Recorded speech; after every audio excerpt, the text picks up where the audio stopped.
And direct the clerk to take roll. Councilmember Velasquez. Here. Councilmember Watson. Here. Councilmember Cortez. Here. Mayor Pro Tem Salinas. Here. Mayor Kimball. Here. Thank you. Would everyone please stand and join Councilmember Cortez, who will lead us in a flag salute. Ready? Salute. I pledge allegiance to the flag of the United States of America and to the republic for which it stands, one nation, under God, indivisible, with liberty and justice for all. At this time, we thank Father James Roos of St. James Anglican Church and invite him to step forward and offer our invocation.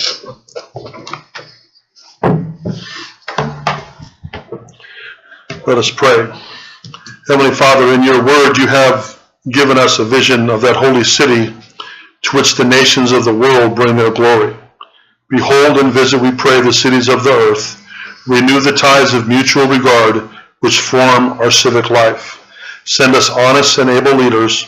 Enable us to eliminate poverty, prejudice, and oppression, that peace may prevail with righteousness and justice, with order, and that men and women from different cultures and with differing talents may find with one another the fulfillment of their humanity through Jesus Christ our Lord. Amen. Amen. Amen. Thank you. Our next item is public comment. The public is invited to comment on any subject under the jurisdiction of the council other than notice public hearings, of which there are 2 tonight. Comments will be limited to 3 minutes each, with 30 minutes overall for the public comment period. Would anyone like to address the council tonight under public comment?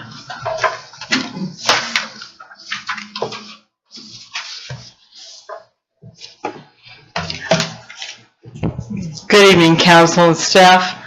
My name is Trudy Wisherman, and this evening I have 2 items to discuss. The first is a request for a slight change in the minutes. And my comments of what I said during the public comment period. The minutes say that I spoke of concerns about our planning process and the April 10th public hearing, and that I submitted a letter of complaint. That's fine. But the last sentence reads, wishes the public were more involved in the planning process. And that sentence makes it sound like I think the public is at fault. My complaint, in fact, is that the city's planning process discourages public participation. So in that last sentence, if we could change the word were for would be encouraged to be, so that it reads, wishes the public would be encouraged to be more involved in the planning process. I'd appreciate that change, and I typed it out, so it'll make it easier.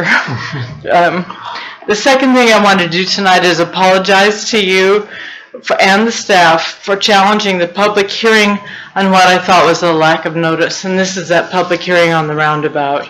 I missed the notice in the agenda packet, pure and simple. I missed it because the agenda item hadn't been properly identified as a public hearing, and because of the way the hearing was handled during the meeting. I still maintain that we did not have a real or proper public hearing on this roundabout project. I still maintain that the city really needs a planning commission to help the public learn about your plans and to have greater opportunity to be part of forming them. I think we also need to consider publishing these notices in Spanish as well as English, and to prepare to conduct the planning commissions bilingually. So I hope you'll accept my apology, and I also hope that you will start to consider what we might do to make more public participation possible. Thank you. Brent, do you want that? Sure.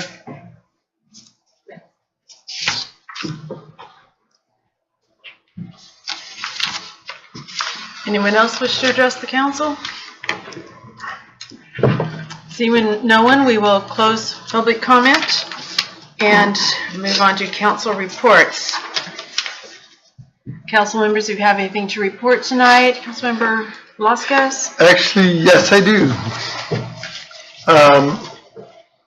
Last Friday, we, along with the city manager, we attended the Tulare County EDC Summit, which is Economic Development Corporation. They have an annual summit and to do a kind of an economic forecast. We have Chris Thornburg, who's with Beacon Corporation, that does the presentation. And it was real informative, really exciting to hear the positive stuff that's coming up or his forecast. You know, we hear what's on the news a lot of times when we're trying to decipher which side is right. You know, one person says, you know, this is happening, another person says this is happening. And it's somewhere in the middle, and it's like our public comment time. We always have to kind of hear both sides of the story and then figure out, you know, what the right thing is or where the middle is on that. A couple of things I wanted just to point out that I think were highlights. The economic forecast he predicted for the next 24 months is going to be great. He doesn't see any issues, anything with inflation or unemployment or anything. In fact, one of the things he said about the unemployment rate is the lowest it's ever been. For California, the need is actually we have a worker shortage. So he talked about immigration and, you know, part of those issues, and he's trying to figure out how to keep workers in our area especially. The other thing he talked about is housing, and a lot of, you know, as you guys know, affordable housing is the buzzword. And he doesn't think it's really an issue with affordable housing, but there's really a housing shortage. And so, you know, in our area, you know, we're kind of pushing away from affordable housing in our sense, but in the Bay Area and the LA area, they're more geared to trying to find affordable housing because they're being pushed out because the housing market's so high. But he thinks there's a housing shortage, and that's the big thing. I showed him, I took a picture right before I was filling up my gas tank, and it was $3.69, and so I showed him, I happened to sit next to him, and I showed him, I said, "Are you going to talk about the gas?" And he says, "Yeah, I want to talk about that." And what he said was that, yeah, you know, it's going up is because of the taxes that they just put in. I think it's like 14 cents or something like that. But he doesn't believe it's going to be as high as it used to be at $5. He actually mentioned during the session that the United States has become the highest producer of oil in the world, and that once a lot of this oil that's been produced gets converted, that you're going to see gas prices start coming down a little bit. Obviously, it's going to have to figure out. It never goes all the way back to where it was, right? It comes back down a little bit, but just a little over than what it was the year before. But it's not going to just continue to keep going. He thinks that there's going to be a downturn on that. One of the key things that I mentioned it earlier, and one of the things that we have to do as citizens and as public officials is we have to ask the right questions in order to get the right answers. And so, you know, that's what he's talking about. Is it affordable housing? No, it's really a housing shortage. So, you know, we have to learn to do that when we're going through our process, make sure we look at asking the right questions, because we may not get the answer we want because we're not asking that. Anyways, it was a great summit. It was real informative, very exciting. Okay. And I got to sit at that #1 table. That was kind of cool. Thank you. That's where you belong. Oh, yeah, I know that, but All right, Thank thank you. Nothing at this time. A couple things. So last week, I think I had 2 ad hoc committee meetings, but I'll talk about the budget one. Basically, we talked about, you know, our priorities still as a council and for our community. We're still working to improve our financial situation. That's very frustrating at times because we're limited as to how we can improve that. But we also talked about ensuring that, you know, we're spending the money that we get from certain places the way we said we were going to spend it. So that was our conversation, and it'll continue because we'll be meeting again. I believe that was just a starting point. The other thing I just wanted to mention is today is Teacher Appreciation Day. And speaking of that, I don't know if any of you guys have heard or read, Lindsay Unified School District is currently taking applications for the TSL grant, which is the School Leader Innovation Grant that provides funding for any LHS alumni that are interested in being teachers. They provide funding for the education, stipends, what else? Stipends to get the teaching credential and even a master's degree. So that's a really neat opportunity. Currently, applications are due at the end of this week for LHS alumni, and they will also be giving opportunities to any LUSD employees, classified or certificated, that are interested in pursuing their education. So that'll be coming up next. That's good. So that's all I have for now. Excuse me, are they still tying that in with working back in Lindsay, right? Yes. So part of it is the financial assistance to receive this education, and then actually, as long as you're working in a Title I school, they'll forgive that. So. But the point is, the purpose is to bring as many Lindsay alumni back to our community and help them develop their leadership skills and get them into leadership, because that's a big conversation at that level. How do we get more of our Lindsay natives into our current, to be current leaders at our school district? Thank you. Thank you. Councilman Salinas? We had our Dollar Tree Scholars event this past Saturday. Sold all the tickets. Thank you to everybody that bought tickets here. Lisa was a great person to work with out at the Wellness Center. The event went perfect. Made a lot of money for our local kids, for our seniors. Have one of the winners here sitting down right there. I was going to say, I guess I did not win. Apparently I didn't win either, but. Sure enough. Actually, 2 of the tickets I sold actually won, so buy from me. Yeah. And also, we have a couple in the back right here that are new to Lindsay, and they actually opened a business here in town. It's Beto and Monica Velasquez? Mona. Check close. Anyway, welcome, and I'm glad you guys are here. They say they want to get involved with some of the different organizations and stuff. So when I see them here, I'm pretty happy to see you guys. Hello, everyone. Hello. Welcome. I'm good. Thank you. I attended Healthy Kids, Healthy Lindsay meeting last week. Linda Ledesma reported on a new grant application to the Lindsay Hospital District to continue funding for the Lindsay Integrated Diabetes Project. And I think it goes before the hospital board next week. The request will be for about the same amount, $243,000 and change. The goal is to increase the number of individuals positively impacted by increasing staff. So they want to add some staff time to that grant. The program will remain the same. They do have measurable improvements that she showed us from patients who follow through with the diabetes project, which includes 7 weeks of diabetes education, support groups, exercise classes, and personal consultation with a pharmacist.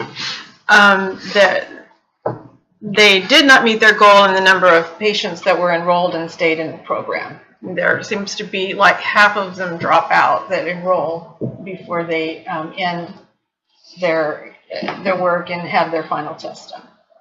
So something that they hope to work on. And that's my report. Denise, you have a report for us tonight? Yes, I do. Last Tuesday, the class of 2018 had their college commitment barbecue. Everyone's very excited, talking about their roommates, and very excited to go back to college. Well, not back to college, but going to college. So they're part of the yearbook crew. Yearbooks are selling very well. We probably have 40, 50 left. Kids who ordered their cap and gown have received them already, so everyone's excited for that. Prom is this Saturday at the Wellness Center, and everyone's super, super excited for that. And seniors are finishing up their classes and getting ready to graduate. It's an exciting time. Yeah. All right. Seniors have a month left. Very, very close. All right, thank you. The city manager is not here tonight. Do we have a staff report? I can give a Mike? short staff report, Mayor. Water system, I think most council members were alerted last week that we're having issues. The issues are really coming from the canal deliveries, and so it's been unpredictable. While we see no rain, there's been a lot, in fact, threats of spill weeks ago at Millerton Lake, and so it's the unpredictable flows are creating issues at our water plant. So we're having to monitor very closely. It even went offline as you were alerted. And so that's settled a little bit in the last few days, but it's still a lot of work for us to be monitoring more constant than normal this time of year. Projects-wise, soccer park conversion, you'll see bids tonight. Council, those are being presented, looking for council direction on that. Roundabout project, the final right-of-way documents were received last week.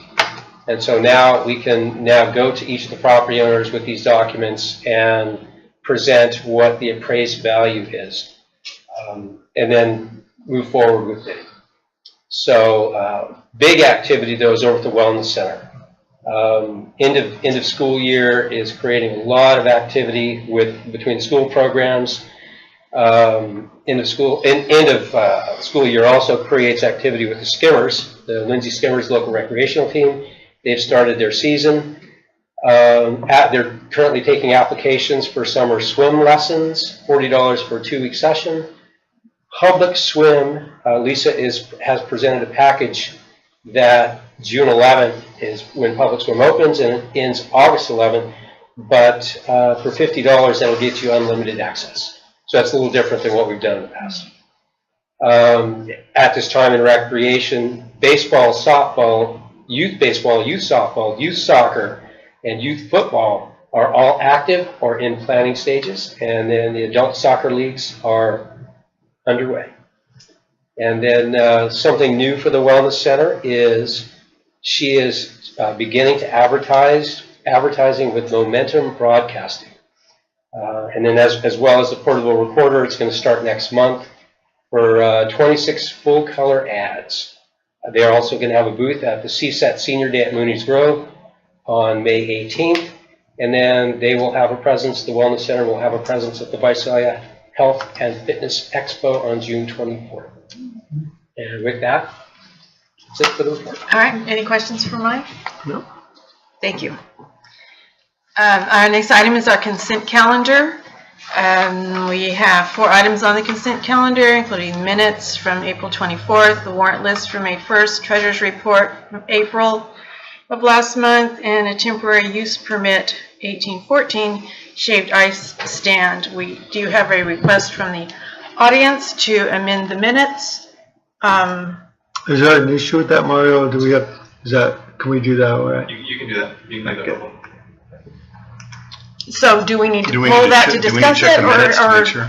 You can do it. Well, it's really up to you. If that was it sounds like that was the intent of the speaker. So if you want to change the minutes, you can approve the consent calendar subject to that change on the minutes.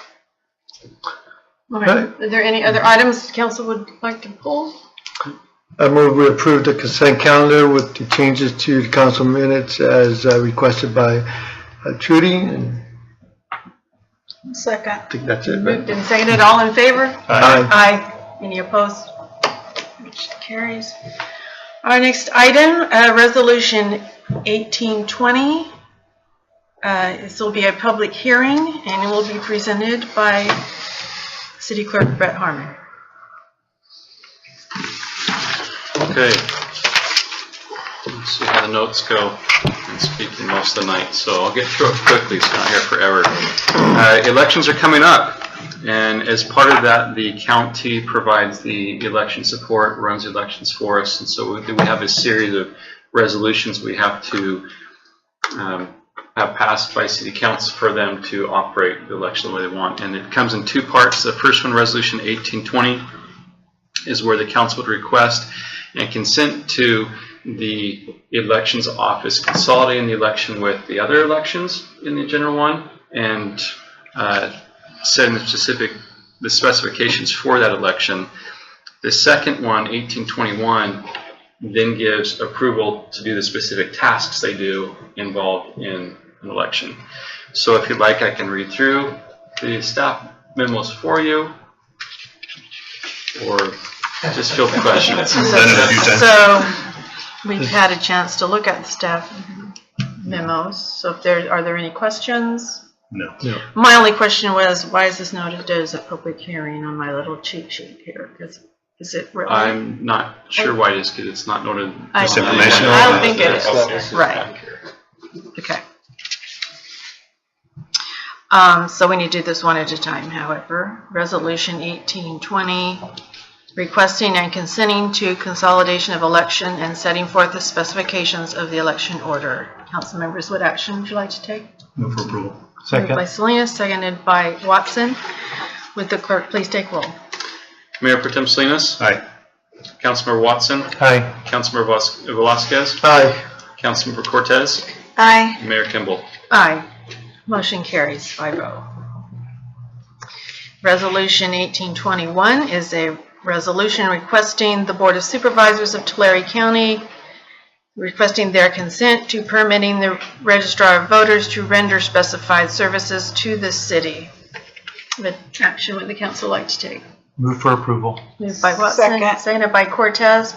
Would the clerk please take roll?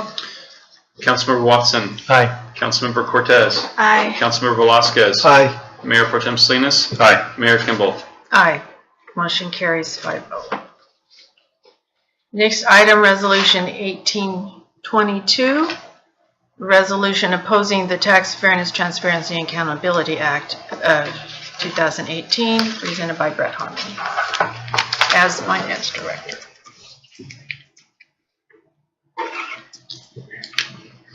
So this one is some legislation that is, I'm sorry, not legislation, it's an initiative for a ballot measure that changes the way cities deal with taxes and fees.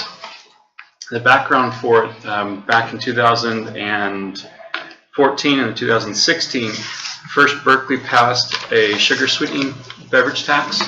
Albany followed. San Francisco tried, theirs failed, and the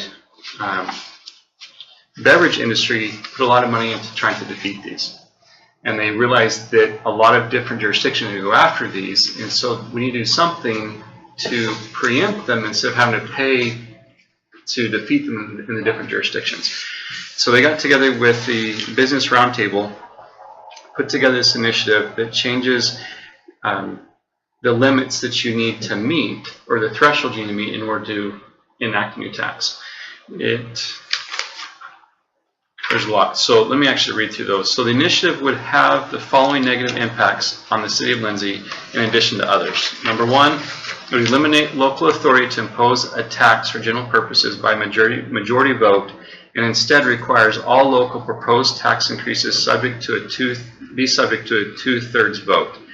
So Measure O would have passed because we got to that 70%, but had it not, even though it was for general purposes, this initiative could have wiped that out even if it passed. And so it's legislation starting January 1st of 2018, even if it's passed and then enacted after this one, can wipe out those decisions of locals. And so had Measure O not passed, there would have been significant layoffs in public safety and elsewhere in the community. So number two, require two-thirds approval of all members of the local legislative body before a tax can be placed on the ballot. This equates to 4 out of 5 councilor vote in Lindsay. Because we have 5, two-thirds requires 4 of the 5 to do that. Next, requires a two-thirds vote to extend a tax to a new territory, a new class of payer, or expanded base. So if the city were ever to annex an area, you would have to have a vote of those in that jurisdiction being annexed. They would have to approve by a two-thirds vote to adopt the taxes already held in the city of Lindsay, because it's expanding your base into someone else. For cities, not only would this limit all future annexations by requiring a separate two-thirds vote of the affected residents prior to applying any existing city tax, but also would potentially prevent the city from adding new industries, for example, cannabis, to the city's business license ordinance without an 80% vote of the city council and two-thirds vote of the residents, because it's extending to a new area of tax. Other limitations may apply to a local interpretation that an existing local tax applies to a business or product, which could exempt future industries or technologies from paying appropriately. So as new industries or new technology evolves, that one's not currently taxed. It takes a 2/3 vote to apply current business license fees to those. Number 4, expand the definition of a tax to include payments voluntarily made in exchange for benefit received, which may cover local franchise fees, recreation fees, and other service fees. So the fees that Lisa would charge for summer sports programs would then need voter approval to change the fees that she's charging for recreation. Authorize a referendum on city council decisions to impose, increase, or extend a fee or charge by only 5% of affected voters, and would narrow the legal threshold from reasonable to actual costs for fees applied to local services, permits, licenses, etc. And so that last one, we do studies to determine what the cost is for a service, and that's reasonable. Change it to the actual cost, varies by each individual, and makes it a nightmare to try and figure that out, and you'll have many court cases is defining what actual means. So the impact is primarily in the future to the city. The city does not have any fees or taxes passed since January 1st, 2018 that would be potentially revoked by this initiative. In the future, the city would not only lose revenues necessary to provide essential services, but also face election costs at any time the council wished to adjust fee schedules, include new goods or services in a classification, change the rates for recreation programs, or adjust taxes to meet service demands. And so it goes against the concept of local control and is something that staff is recommending that the city council oppose.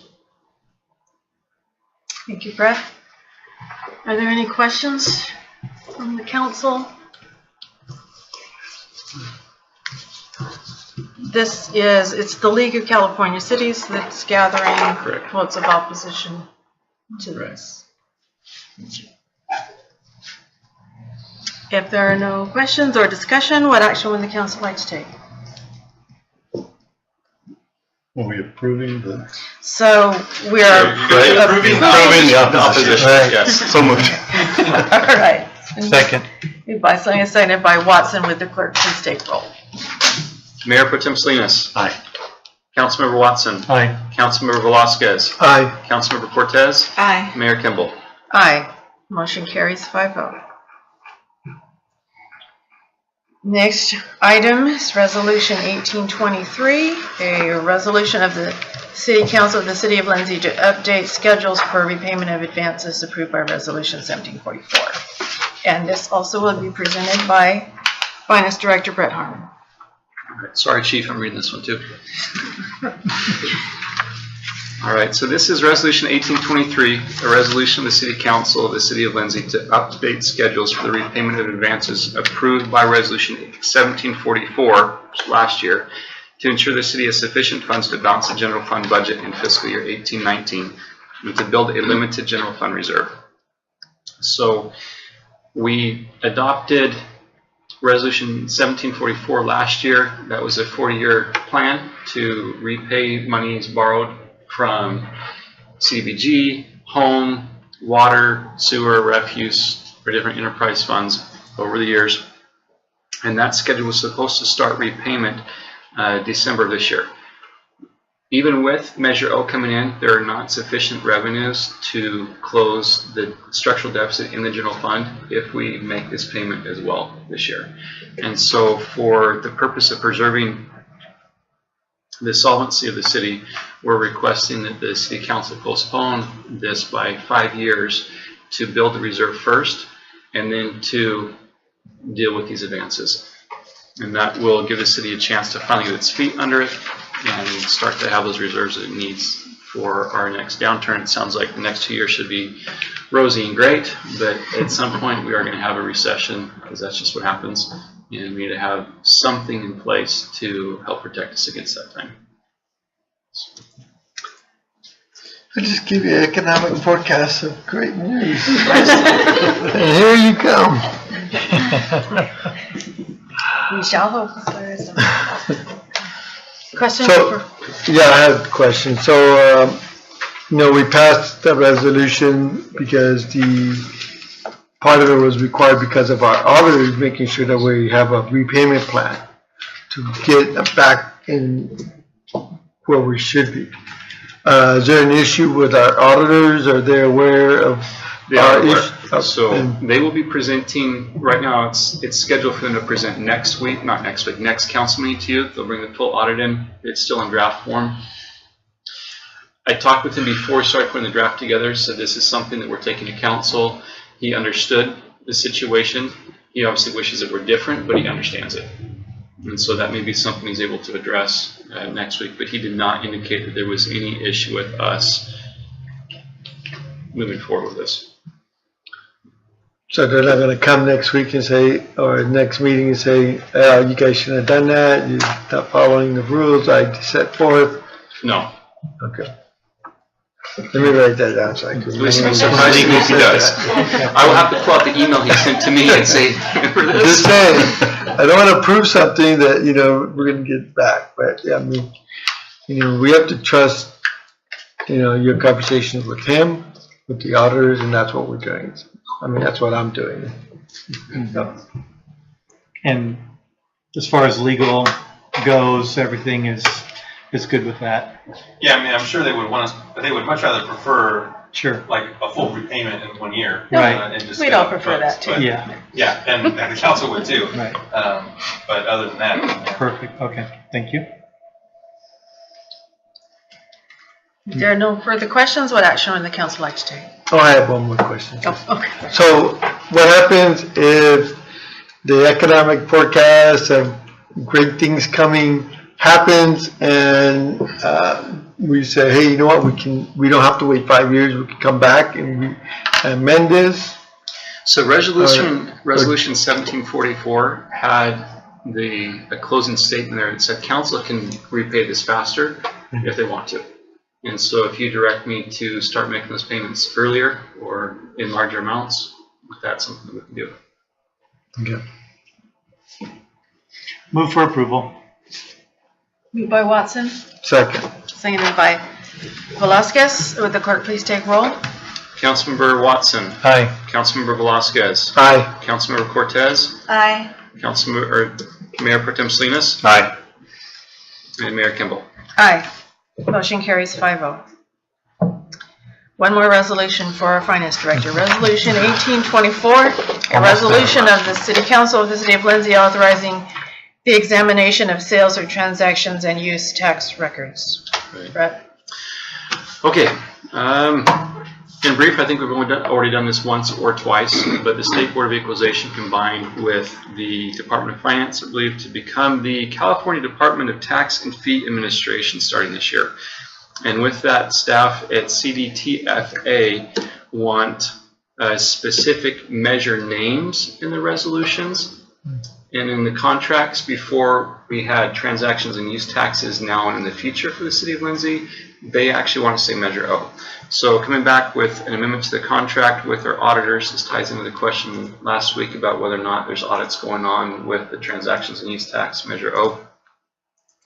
This authorizes the state to give the data to the company, to do the audits, and also to give reporting services to us. And so it's just to add Measure O into the contracts we already have in the resolution for the state. Questions from council? What action would council like to take? Move for approval. Moved by Cortez, Second. seconded by Salinas. Would the clerk please take roll? Councilmember Cortez? Aye. Councilmember Velasquez? I'm Aye. sorry, Mayor Pro Tem Salinas? Aye. Councilmember Velasquez? Aye. Councilmember Watson? Aye. And Mayor Kimball. Aye. Motion carries 5-0. Item 10 is a review of ordinance number 564. And this is a public hearing, and the ordinance is to amend the municipal code, Title 8, Health and Safety, Title 8, Chapter 8.22, Fireworks, Section 8.22.140, Violations, to enforce administrative citations. And this will be presented tonight by Marcia Gwelnut, our Code Enforcement Officer. Good evening, Council. So I have here Title 8, Health and Safety, Chapter 8.22 Fireworks, Section 8.22.140 Violations. This section approves administrative fines to any person who violates this chapter. Administrative fine will be given to the persons, including responsible persons, who sell, own, use, or display of dangerous fireworks. This chapter is to protect the entire community from threat of fire, injury, property damage, public health, safety, and welfare. Each use, display, or possession would be a separate violation and a different administrative citation. Each person who violates this code, or each person who is considered a responsible person for a location where dangerous fireworks are possessed, used, stored, sold, or displayed, would be subject to an administrative citation. First violation would be $1,000, second violation $2,000, and third violation $3,000. For an administrative citation hearing, refer to the Lindsay Municipal Code, Chapter 1.18, Administrative Citations. Thank you. Thank you. Questions or discussion from the council? Just, can those all happen in one night? First, second, third? Yes. So if they catch them once and then they won't, you leave and then they do it again when you come back to do it? Yes. How will we notify city residents of this update in the violation code? We'll be doing some public education on it. We'll get on Facebook, we'll post, things like that. Okay. Warn them in advance. We're also going to have a special detail during the first week. Some officers will be running undercover trying to catch people. And I will let the public know that we will be running around trying to catch them. So hopefully we'll deter people from doing this. I think that was the goal. Right. Responsible persons means the owner of the property Yes. wherein stuff If is some found. child is shooting fireworks at your property and he happens to get away, you can be held personally responsible because it's shot off on your property. We had, when we were at the league, they talked about them doing them down the street and those kind of, the way they were doing it. I mean, they were running down the street and then they were never in anybody's property. I mean, how do we? That's probably gonna happen. Right. Well, I mean, well, that's gonna happen. That's what I'm saying. I know. To you're drive by. right. But I mean, you're gonna have to find that person. We have at that time. binoculars and we can sit up on top of hills and we can see people running through a certain house. It's been done before. We'll come knock on your door. That was one of the big things that came up at the league. So. Yeah, it's like an either or. So like if you can catch the person actually doing it, then you don't even worry about necessarily the property owner. But where these the ordinance is really helpful is when you can't find the exact person, but they're lighting them off in front of in the driveway. Then that's when usually if you hit up the homeowner, they're quick to say no, it wasn't me, it was people on my street or whatever. No. And then one of the things, Chief, I didn't mention this to you, but our experience in the other cities has been if you let the service groups that are selling the a lot of fireworks know of the citations, they're really good about spreading the word because they enjoy telling people you can buy ours or you can get fined $1,000. Poster up on the booth. Yeah. Good idea. Yeah. Good idea. Get some signs out there. You could put something on the roundabout, $1,000 fine, illegal fireworks, something like that. Okay. Congratulations. $200. I don't got it, but you can pay for it. For Gary, he just won the Orchard Star. Right. Good job. Okay. Good job. Okay, this is a public hearing. So, in a moment, I will open the public hearing and any proponents or those in favor of this ordinance will be allowed to speak. And then opponents, if any, will be allowed to speak, rebuttals if necessary, and then be brought back before the council. So I now open public hearing. for ordinance number 5464. Anyone wish to address the council in favor of this ordinance? Seeing no one, would anyone like to address the council in opposition to this ordinance? Seeing no one, we'll bring it back before the council. We'll close the public hearing. And council members, any further discussion or questions? If not, what action would you like to take? We need a motion for a first reading of this ordinance. You're the one that's leading. You should be reading this. You do a much better job than I do. I propose the council declare the first reading of ordinance number 564, an ordinance of the City Council of City of Lindsay amending Title 8, Health and Safety, Chapter 8.22, Fireworks, Section 8.22.140, violation of the Lindsay Municipal Code pertaining to fireworks, and waive the reading of the ordinance in full. Thank you. It's been moved by Second. Velasquez, seconded by Salinas. Would the clerk please take roll? Councilmember Velasquez. Aye. Mayor Pro Tem Salinas. Aye. Councilmember Watson. Aye. Councilmember Cortez. Aye. Mayor Kimball. Aye. Motion carries 5-0. Thank you. Next- Yes, thanks. Next item is a minute order item relating to our housing-related parks grant and the soccer fields renovation, and this will be presented by Mike Camarena, Director of City Services. Thank you, Mayor Kimball, and council. This is one of two projects that's being presented for council tonight in direct relation for the soccer park renovation. The bidding process for the soccer field transition was done, and three contractors, there was a mandatory pre-bid conference held, three contractors attended with the specifics of the project being a design-build contract. There were certain criteria outlined in the conference. Two of the three contractors submitted a bid. The third contractor, Evergreen Landscape of Tulare, at the conference, we identified what the scope of the project was, what the budget of the project was, and what the timing of the project was. As a design build, it allows us to work directly with the contractor. We identified certain criteria that's included in the council agenda packet. And so when we open bids, we have Clean Cut Landscape of Clovis with a low bid of $256,700. All-Purpose Landscape Service of Fresno was $554,600. The significant difference was in the top bill that we're anticipating.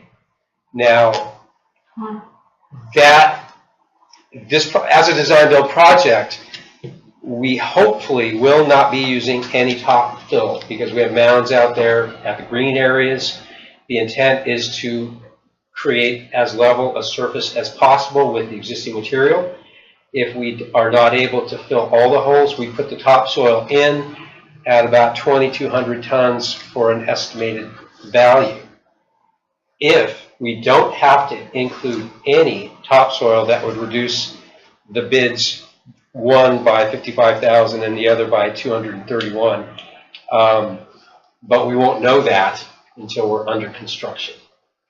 So with that, the recommendation is to approve Clean Cut Landscape and award the project. Thank you, Mike. Any questions for Mike? The irrigation for Clean Cut was still a lot significantly less than the other, even if you took away the topsoil issue, right, which is the main one, right? You still have 197 versus 64. Yeah, we provided the design that was done in 2005 when we upgraded the golf course irrigation system. And so all contractors had access to the same document. Why one is nearly It's triple. like triple. Yeah. So Yeah, I assume that they're just intending on a complete renovation and not utilizing the existing main lines, which we talked about in depth at the conference. Not using what, Mike? Utilizing the existing main lines that are there, and maybe even utilizing the existing sub-mains and laterals that are there. So we're not really changing a whole lot other than we're not being green specific on irrigation. And so obviously all-purpose thought, I'm just going to redesign the whole thing based on the value he's. Yeah. Well, yeah. So we're putting in all new valves and all new sprinklers, right? As needed. Again, it's as needed. It's a design build. If the contractor determines I can provide adequate irrigation in these locations and not mess with these, then that's up to them. The biggest issue contractors have, and what we told them is, has to be done by the end of June. Their portion has to be substantially complete by the end of June. Substantially, or? All building must be completed and closed by the end of June. Right. Mike, you estimated the topsoil that might be needed, or did they? Or We did. We provided a number. And based on some topographic information that was provided by the city engineer. Plus some topographic information that we used when we renovated the parking lot. We installed a storm drain line, and we had some pretty detailed topographic information. Really, the only low spot in the entire golf course is on between holes 8 and 9. And so you can see a depression. That is really the only spot we have to fill. We don't have any concern. Now, we're comfortable with the existing irrigation that's there, the lines, or is it not? We're not worried for, in the future, we're gonna come back and say, yeah, they didn't last. Well, we're comfortable with the main lines. Again, over the course of the last 5 years, even going back to when it was installed, with the drought, it's been a challenge to keep green, but we have the system in place to keep it there. We just have to have the water to put on there. So I'm confident the irrigation system can handle it. It's just, yeah, the complexity between 64,000 and 197,000, that was a shocker. Okay. I'm just concerned that there's enough money left to direct some towards Kaku Park. We can talk about the combination of the soccer field and the clubhouse renovation now, if you'd like, because I put some additional numbers together. Okay. So if we remove the 55,000 from the clean cut landscape, that would take it down to $201,700. The field renovation budget was $260,000, so that brings it in under that budget. The clubhouse remodel budget was $50,000, and these numbers are in the agenda. The low bid, or actually only bid on that contract, was $43,728. So by projecting those two numbers, the contract numbers would be $245,428. So we would have the money to complete the oleander removal and fence installation along Sequoia, and those numbers are included here. Re-roofing the clubhouse, mechanical renovation and window upgrades.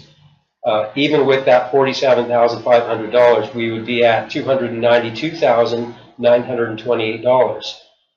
The grant amount is $330,000, so we would have a surplus of $37,347. If we needed that to put into the soccer park, it's available. If we don't need it, it's going to go to Kaku. Just the park, or does that include What can we some do with renovations 30,000 at the ballpark? Not much. Good. So the question was, the priorities at Kaku are equipment playground equipment upgrades, number one. With the playground equipment upgrades, though, we have to build the ADA-approved fall zone surface. We have a grant from Rubber Bark that's available to us. We will order that, and whether we can expand and do that playground equipment with any remaining money from this grant is contingent on getting the soccer park and the clubhouse ready. Lisa Davis reached out to the baseball parent group and asked them specifically, what would you like to see at the Olive Bowl with some limited funding? Their answer was infield clay material. I don't have a direct cost on that, but I think that if the funds are available remaining from the soccer park renovation, we could fulfill that request as part of the CACU Olive Bowl injection of money, and hopefully buy some more goodwill with the parents that are investing their time in that. Now, I guess that to go further, we also were successful acquiring a couple of electric GEM vehicles, one specifically for the Olive Bowl. So it'll be stationed there, maybe not overnight, but it will be assigned to the Olive Bowl, so that can be used for infield grading, dragging between the games. Well, that's nice. And so that, but I don't have an exact delivery date, but when we were awarded those vehicles, we said that one will go specifically there. How about the squirrel abatement? The vicious circle is we can abate them in the Olive Bowl area. They move to the 3 acres that is just west, and we abate there. They go across the street to the orange grove, and we can't do anything there, and then that's the circle. We're surrounded by open agricultural land, or just open land in general, and they move from point A to point B to point C, and it's just this vicious circle. So You do have to keep trying, though. You can't just abandon it. we try when we can afford. Some of the mitigation measures are not cheap, and so we can do some measures, but We had talked about using they never did those birdhouses or. the owl houses. Owl houses. Yeah. No, I think one of the leadership groups were. Right, I'm not aware that something. they ever got completed. They haven't reached out to us to help them with installation. Using little rat terriers out there or something. Or pelicans. Little- Okay. Okay. If you don't need that 55,000 for the topsoil, we can direct that towards the Olive Bowl, or would it, or what, or do we? I guess the question or request to council would be, from staff perspective, we've been looking at the priority is to complete the soccer park and the clubhouse. Yes. The golf course is closed, the conversion is underway. We've developed a direction with these 2 projects. If there's any resources left, if there's any funding left, we have some priority items for CACU and the Olive Bowl. So identifying what those priorities are, if we can afford to move money from soccer park to CACU. Do you need our direction as far as a priority for Olive Bowl versus CACU Park? It's not in the agenda, but You're listening. But we're listening. But we are listening. That's good. I mean, for me, I think Olive Bowl would be more of a priority than CACU Park. I think so too. I agree. My direction as well. I'm not going to say anything until Mario tells me it's okay for me to talk. Well, since when is that ever done? We had talked about getting rid of those oleanders for years. I'd still like to see that done.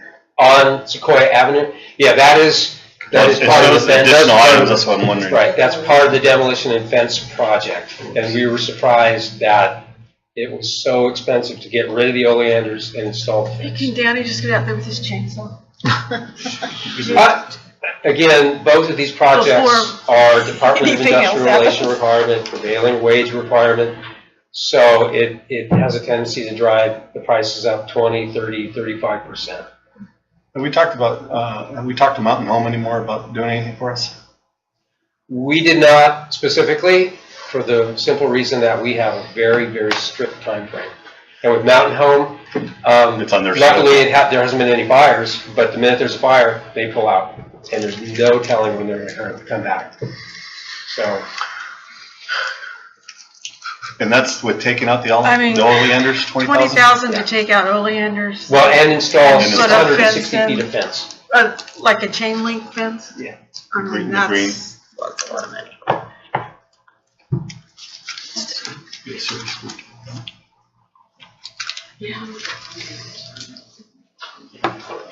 The alternative is just to leave the oleanders for now? That is an alternative. We didn't explore that. If it doesn't happen, they're never going to come up. No. I think we have And a there was plan gonna be a already. problem. Stick with the plan. I think stick with the plan and move for approval. Okay, it's been moved for approval by Second. Velasquez, seconded by Cortez. Would the clerk please take, well, actually, it's a minute order. All in favor? Aye. Aye. Any opposed? All right, Mike, the next part, the award base bid contract with Von Blue Construction for bid amount of $43,728. Second, actually a component, their parallel projects, is to prepare the clubhouse for new occupancy and use. The intent is to maintain the kitchen, so the service contract is there would remain. Portion or some of the components of this project have already been identified in our capital improvement program, specifically re-roofing and mechanical. We've had to put a new roof on that building for a few years.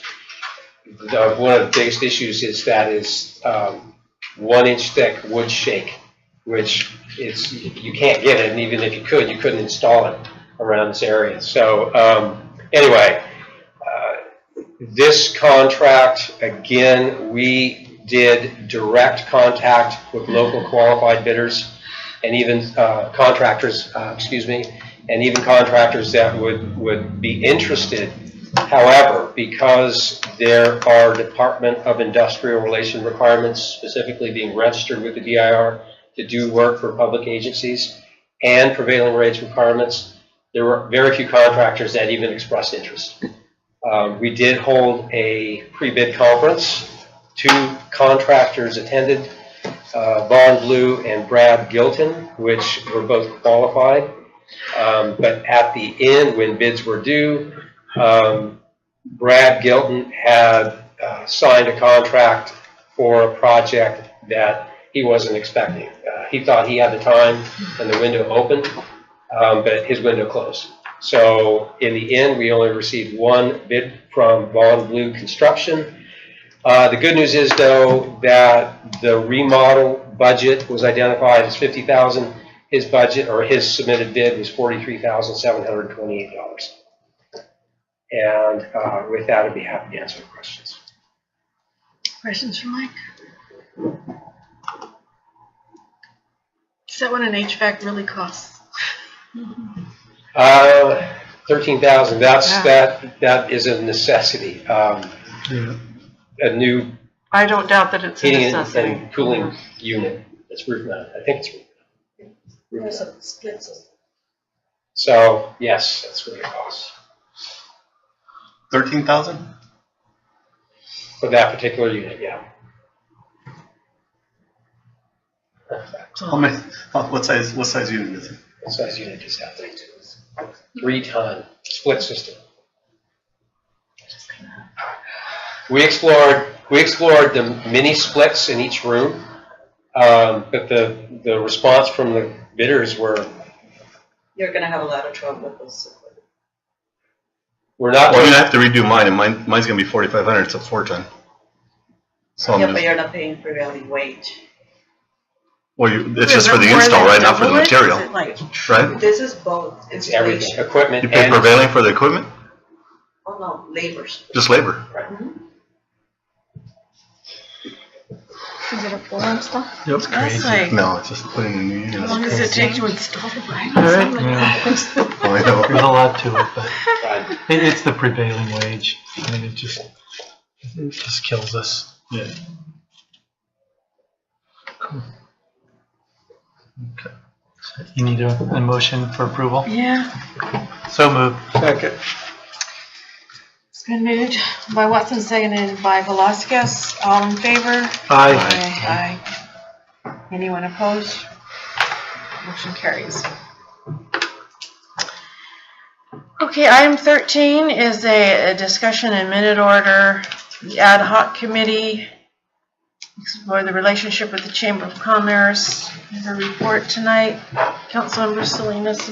Yeah, with the information that we received through the accounting office, the amounts that we're showing were enough to be able to pay that $2,500 as soon as the chamber. We're going off of the papers that we saw. That's all we were able to go off of. Once the accounting gets better and they can show us a different accounting, or if they're not able to make the strokes, then we'll revisit it.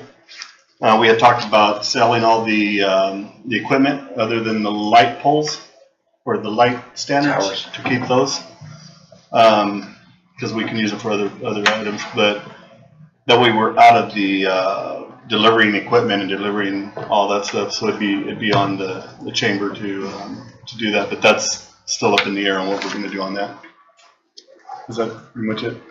Right, you know, we have this working relationship that we value, and we also value Friday Night Market, so we want what's best and to keep it going. But, you know, with what we were provided, you know, it seems like that's why we developed that one contract that was approved and signed by both parties. So at this time, we believe we should honor that until it's proven otherwise. So it's kind of up to the chamber to get that part of it done. Sure. Can bridge it up.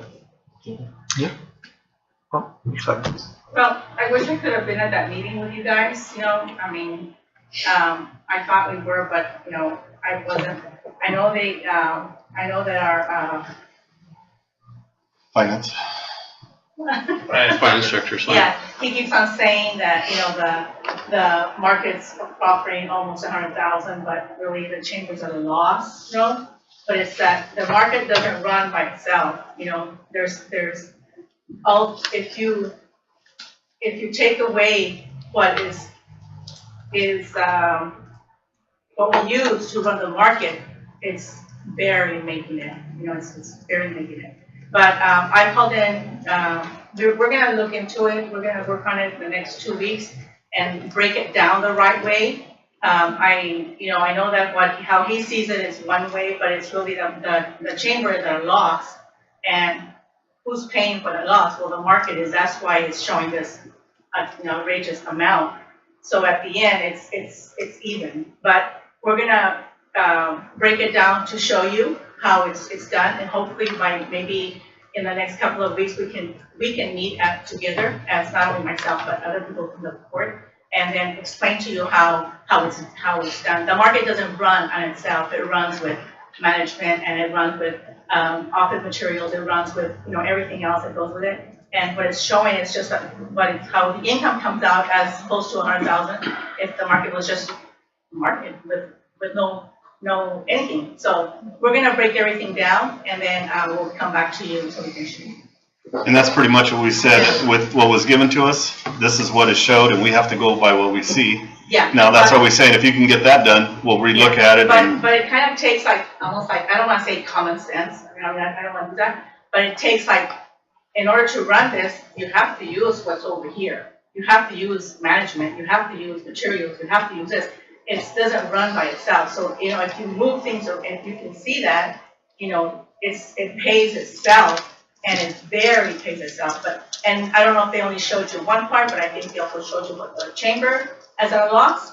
I don't know if they showed you that, but if it doesn't run without the chamber, and it kind of pays itself. But we're gonna break it down, so we can show you exactly what it is. And like you said, maybe that's what it is. We just need to see things itemized in a different manner as opposed to all clumped together. Yeah. So that'll be more clear.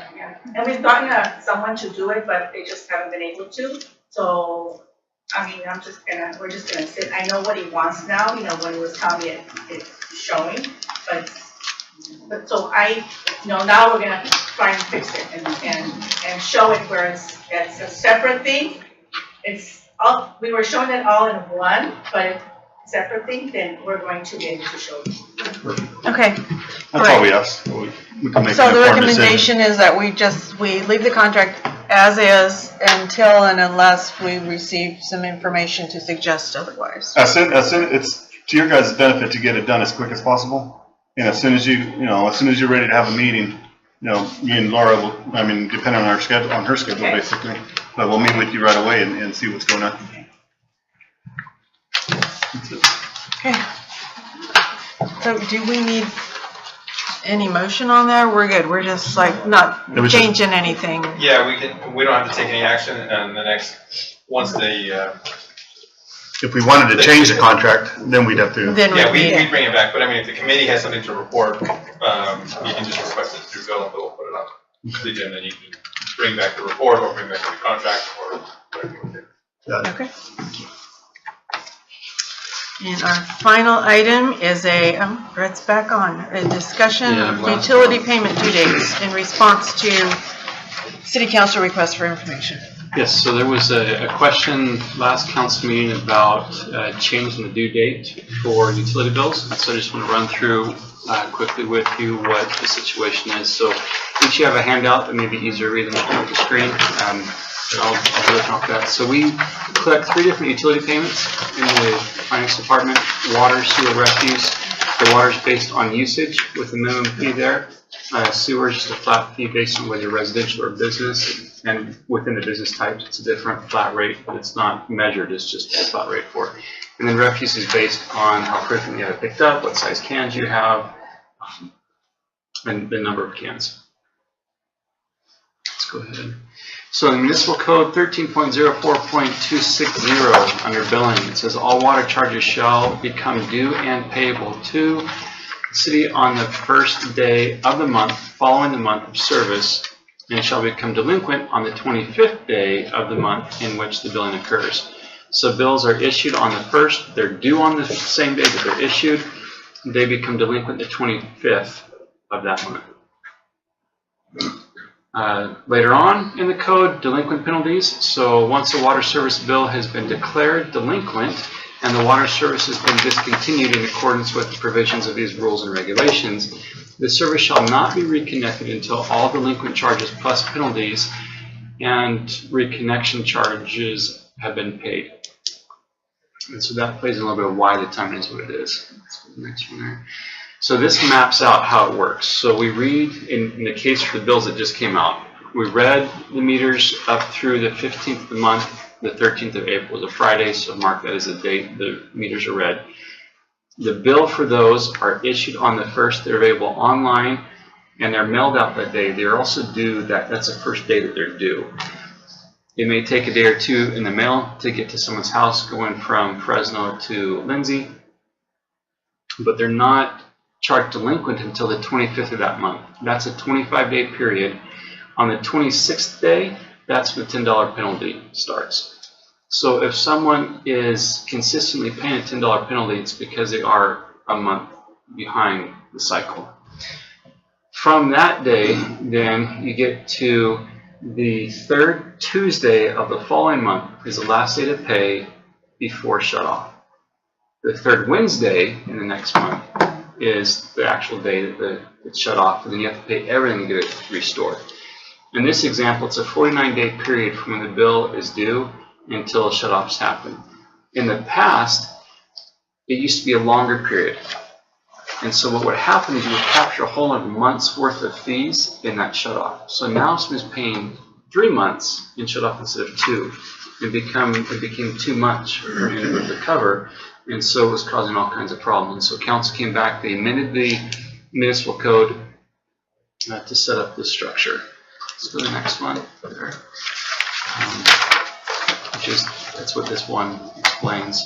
How can it be changed? So it would require City Council amending the municipal code to make a change to those delinquent dates and adjusting how those $10 penalties are charged. That is how your utility bills work. Cool. So basically, we would go back to kind of the way it was before the amendment, and That's an option the council could follow. There were a lot of issues with it. which is why we Exactly. moved it forward. Exactly, yeah. I'm not sure if we really want to go back to those issues. And if people can come in, they're able to get extensions Yeah. once or twice a year, but at that point, it's done. You know, the staff is good to work with in there, but if you're having a consistent late payment, it's because you're consistently. I think one issue maybe for people is that the bill takes a long time to get into our mailbox. Well, I was gonna say, as of yesterday, I hadn't received it. I think I got mine on Monday. And Like so then honestly, I push it back and I always end up paying. So the I late usually fee. I like paying bills on the first, Yeah. but I don't have the city bill on the first. Exactly, yeah. So that's my issue. So that's kind of the But- problem. And so people like the gentleman that came that's on Social Security, you know, if he has his bills to pay, he probably pays them, I'm thinking, the beginning of the month. By the time he gets it, He has older after the money. 5th or whatever, his money's gone. We contract the mailing out, correct? We do. And that's what I was gonna say, is there a way to push up Speed to that get it, you know, a week earlier to where, you know, if we get it on the Because it's 1st or even arriving the at last day least of the really month? close to the first and Yeah. not sometimes a week later or more. We can definitely look at that and see if there's some way to speed that up. Is it basically because of the reading of the, and getting them the information? Eventually, we're gonna go to all digital, right? We're part of the way there now. So as a portion of our meters have a black transmitter on the lids, and the meter readers have just little readers. They just touch, they don't have to open this lid, they touch it and they see the number. So we're part of the way there. We're not fully integrated with electronic No, systems. so that system still has one piece left to finally integrate with the utility billing software. And so while it's being read electronically, we're still hand entering all of the reads. And so it's just, Was that part of the, with Climate Tech, to be able to do the water meters? No. That wasn't in that? So what's the cost to fix that one piece? so that is we have two groups working on it. Census is the one that does the meter, it provides the meter reading tools. And then Superior is the one that does the utility billing software. Superior believes they have a fix for it that will not cost us anything. If they don't, then Census has one that has a small charge that would just program some things into their system to get it to work. We've been trading emails. They have Superior has all the information they need right now and the files to test on their side. And I expect to hear within the next couple of days what's going to happen with that. Good. And they've had several messages from me this week expressing my desire for it to happen now rather than later. So Do we know if, it's supposed to be mailed on the first, do we know if it really is mailed on the first? Since you contract this out. I will check. You still have 20 days to pay The the only bill. downside would be if the first is on the weekend. Unless it's My all money's completely done by the end of the automated. first. And it just, I mean, I think that can. I don't know, I pay my bill right away. It's been Takes more, me it's 2 taken minutes. longer than a week for my city bill to come to. It just takes a long time for it to come. Well, that's good feedback to know that it takes longer than I I expected. think I got Well, it. I get got three of mine them. Monday. I think And two showed up I did yesterday. too. I think I got mine So I yesterday. called and I think I got a got copy mine. of my third one today. Because I know when I get them, so I mean, I called and sure enough, they hadn't, I mean, they don't know what happened, so they just sent me another one. But if we're not paying attention to that, and, you know, it becomes maybe another month before you figure out, oh, wait a minute, I Yeah, paid you know, last you month or stick something. that in your cubby with your Yes. bills to be paid next For time. next, and that's honestly, that's exactly what happens to me. You know, I stick it in my pile for next To pay. month because I've already paid all of Because you're them. already- yeah. And then, I think- and then I end up with $10 That- penalty fee, which is okay. It's all went back to the city, so. So we're floating your money and we're only charging you $10. That's where the stipends come in every month. Okay. I don't have a problem with that. I think it, I mean, I don't really 20 want to do days like a whole is big that- ordinance change or anything, but we need to look at how fast our bills are coming in. But is it consistent, the people that are late?